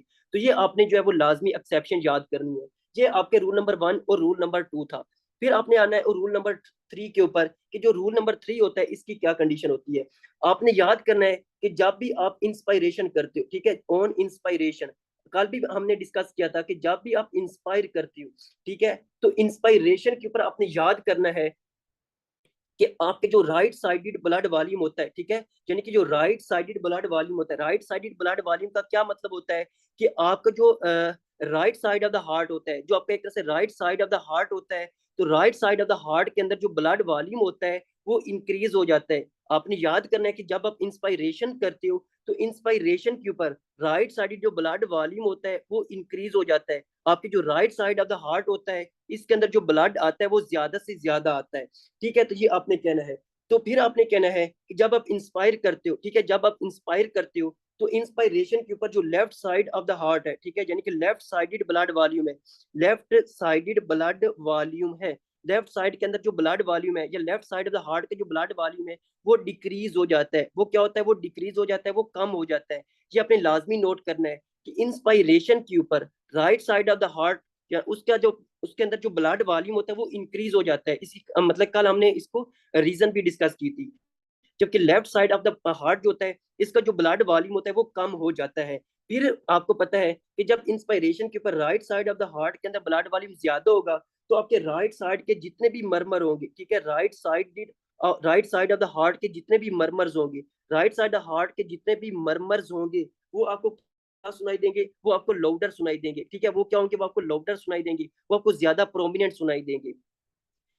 जबकि फिर आपने कहना है कि जब आपके लेफ्ट साइडेड हार्ट के जितने भी मरमर्स होंगे, ठीक है, जो आपके left sided of the heart, जो left side of the heart के जितने भी मरमर्स होंगे वो आपको क्या सुनाई देंगे, वो आपको डिक्रीज या आपको स्लोअर सुनाई देंगे। ये आपने याद करना है कि इंस्पायरेशन के ऊपर right side of the heart के जितने भी मरमर्स होते हैं वो आपको लाउडर सुनाई देते हैं, जबकि left side of the heart के जितने भी मरमर्स होते हैं वो आपको कम मतलब कि लाउडर सुनाई देते हैं, वो आपको डिक्रीज सुनाई देते हैं। ठीक है, तो मतलब क्योंकि राइट साइड द हार्ट के ऊपर आपके इंस्पायरेशन में ब्लड ज्यादा आता है। अब ऐसे कौन कौन से आपके राइट साइडेड मरमर हैं जो मतलब कि हम मतलब कि सुनते हैं और इंस्पायरेशन के ऊपर वो एक तरह से ज्यादा हो जाते हैं। तो आपको सिंपली पता है कि आपके right side of the heart के ऊपर जो है, जो राइट साइड द हार्ट कौन कौन से वाल्व है, आपके माइट्रल वाल्व है और आपके सॉरी आपका ट्राइकस्पिड वाल्व है और आपका पल्मोनरी वाल्व है ना। तो जब भी आपका पल्मोनरी वाल्व, ठीक है, जब भी आपकी पल्मोनरी वाल्व की स्टीनोसिस होगी, जब भी आपकी पल्मोनिक स्टीनोसिस होगी, जब पल्मोनिक स्टीनोसिस होगी तो इसका जो मरमर हमने ऊपर पढ़े हैं, ठीक है, इसका जो भी हम इसके अंदर मरमर सुनते हैं इसके अंदर, जब भी आपकी पल्मोनिक वाल की रीगर्जिटेशन होगी, ठीक है, पल्मोनिक वाल की रीगर्जिटेशन होगी, तो पल्मोनिक स्टीनोसिस और पल्मोनिक रीगर्जिटेशन ये आपके right side of the heart के मरमर हैं और ये इंस्पायरेशन के ऊपर ज्यादा हो जाएंगे। ठीक है, तो ये आपने लाजमी नोट करना है क्योंकि ये डायग्नोज बनाने में आपके काम आएगा। फिर आपने कहना है कि जो आपके एक तरह से आपके ट्राइकस्पिड वाल्व होता है, जब भी ट्राइकस्पिड स्टीनोसिस होती है, ठीक है, जब भी ट्राइकस्पिड स्टीनोसिस होगी या उसकी रीगर्जिटेशन होगी, तो ट्राइकस्पिड रीगर्जिटेशन, ट्राइकस्पिड स्टीनोसिस, इन इस कंडीशन के अंदर भी हम आपका इंस्पायरेशन के ऊपर जो वाल्व आपका जो मरमर होंगे वो हमें ज्यादा सुनाई देंगे। तो ये आपने याद रखना कि right side of the heart के जो मरमर होंगे वो इंस्पायरेशन के ऊपर ज्यादा होते हैं और right side of the heart के कौन कौन से मरमर हैं और कौन कौन सी कंडीशन हैं। फिर आपके जो left side of the heart के जो मरमर्स हैं वो कौन कौन से होते हैं। तो लेफ्ट साइड पे आपका माइट्रल वाल्व है, ठीक है, कौन सा आपका माइट्रल वाल्व है। तो जब माइट्रल वाल्व की स्टीनोसिस होगी, जब माइट्रल वाल्व की स्टीनोसिस होगी, जब माइट्रल वाल्व की रिगर्जिटेशन होगी तो इसका जो मरमर होगा वो इंस्पायरेशन पे कम हो जाएगा, ठीक है, इंस्पायरेशन पे कम हो जाएगा। अब आपने इसको को रिलेट करना है, जो हमने ऊपर मरमर पढ़े हैं और जो कल हमने मरमर पढ़ने, उससे को रिलेट करके अपनी याद करना है, और आपको जो है वो बहुत ही मजा आएगा याद करने में, और आपको ये डायग्नोज बनाने में बहुत ही इंपॉर्टेंट आपको हेल्प करेगा जब आप इसको पेशेंट को जो है वो अस्कल्टेट वगैरह करोगे, जब उसकी डायग्नोज बनाओगे। तो माइट्रल स्टीनोसिस और माइट्रल रिगर्जिटेशन के जो मरमर होंगे वो इंस्पायरेशन के ऊपर कम हो जाएंगे, और साथ जो एओर्टिक स्टीनोसिस के जो मरमर होंगे, ठीक है, यानी कि जो एओर्टिक वाल्व के मरमर होंगे वो भी आपको एक तरह से जो है वो कम हो जाएंगे, एओर्टिक वाल्व स्टीनोसिस और एओर्टिक रिगर्जिटेशन के। तो ये आपने याद करना है इंस्पायरेशन के ऊपर क्या सीन होता है। फिर आपके अब आपने याद करना है कि रूल नंबर 4, ठीक है, जो आपका रूल नंबर 4 होता है, आपने कहना है कि ऑन मतलब कि एक्सेलेशन, जब एक्सेल करोगे, ठीक है, यानी कि जब एक्सेल करोगे तो उसके ऊपर क्या सीन होता है। तो आपने कहना है जब भी आप एक्सेल करोगे तो एक्सेलेशन के ऊपर जो आपके राइट साइडेड ब्लड वॉल्यूम होता है, ठीक है, यानी कि जो आपका राइट साइडेड ब्लड वॉल्यूम होता है, राइट साइडेड ब्लड वॉल्यूम जो होता है वो कम हो जाता है। वो क्या हो जाता है, वो कम हो जाता है। ये आपने लाजमी नोट करना है कि एक्सेलेशन के ऊपर राइट साइडेड, जो right side of the heart होता है उसका जो ब्लड वॉल्यूम होता है वो कम हो जाता है, जबकि आपका जो लेफ्ट साइड होता है, ठीक है, यानी कि जो आपका left sided of the heart होता है, जो लेफ्ट साइडेड जो ब्लड वॉल्यूम होते हैं वो इंक्रीज हो जाते हैं। ये आपको प्रॉपर जो रीजन है ना, जो कल मैंने आपको फिजियोलॉजिकल स्प्लिटिंग बताई थी, और आपके right side of the heart के अंदर इंस्पायरेशन के ऊपर ब्लड वॉल्यूम क्यों इंक्रीज होता है, ठीक है, जब आपको उसकी एक तरह से प्रॉपर रीजन पता होगी ना, तो एक्सलेशन की रीजन आपको खुद ब खुद पता चल जाएगी, ठीक है। तो सिर्फ आपने कहना है कि एक्सलेशन के ऊपर आपके लेफ्ट साइड, आपकी जो left side of the heart की जो मर्म, आपका लेफ्ट साइड का जो ब्लड वॉल्यूम होता है वो ज्यादा हो जाता है एक्सलेशन के ऊपर। फिर आपने कहना है कि आपके जब एक्सलेशन के ऊपर लेफ्ट आपका राइट साइडेड ब्लड वॉल्यूम कम हो जाता है, right side of the heart का ब्लड वॉल्यूम कम हो जाता है, तो एक्सलेशन के ऊपर जितने भी right side of the heart के मरमर है, जितने भी right side of the heart के जो मरमर्स हैं वो आपको कम सुनाई देंगे, ठीक है, यानी कि जो आपने कौन कौन से मरमर आपको सुनाई देंगे, तो पुल्मोनिक स्टीनोसिस का जो मरमर होगा, पुल्मोनिक रिगर्जिटेशन का जो मरमर होगा, ट्राइकस्पिड स्टीनोसिस या ट्राइकस्पिड रिगर्जिटेशन का मरमर होगा, वो इंस्पायरेशन के ऊपर आपको ज्यादा सुनाई देगा और एक्सलेशन के ऊपर आपको कम सुनाई देगा। रीजन क्या है वो आपको पता होना चाहिए। जबकि जो लेफ्ट साइडेड जो मरमर होंगे वो एक्सलेशन के ऊपर ज्यादा हो जाएंगे, ठीक है, वो आपको ज्यादा लाउड सुनाई देंगे। कौन कौन से, आपके माइट्रल स्टीनोसिस के जो मरमर होंगे वो इंस्पायरेशन के ऊपर ज्यादा लाउडर हो जाएंगे, जबकि एक्सलेशन के ऊपर जो है मतलब कि सॉरी, आपके जो माइट्रल स्टीनोसिस के जो मरमर होते हैं ना वो इंस्पायरेशन के ऊपर आपको कम लाउडर सुनाई देंगे, वो आपको कम लाउडर सुनाई देंगे, जबकि जो एक्सलेशन के ऊपर वो आपको लाउडर सुनाई देंगे, ठीक है, आपको ज्यादा लाउडर सुनाई देंगे। तो ये आपने लाजमी और लाजमी याद करना है और रीजन के साथ याद करना है। आई होप सो कि आपको यहाँ तक पता चल गया होगा। अब मुझे जल्दी से बताएं, यहाँ तक आपको क्लियर है, यहाँ तक कोई मसला तो नहीं है ना।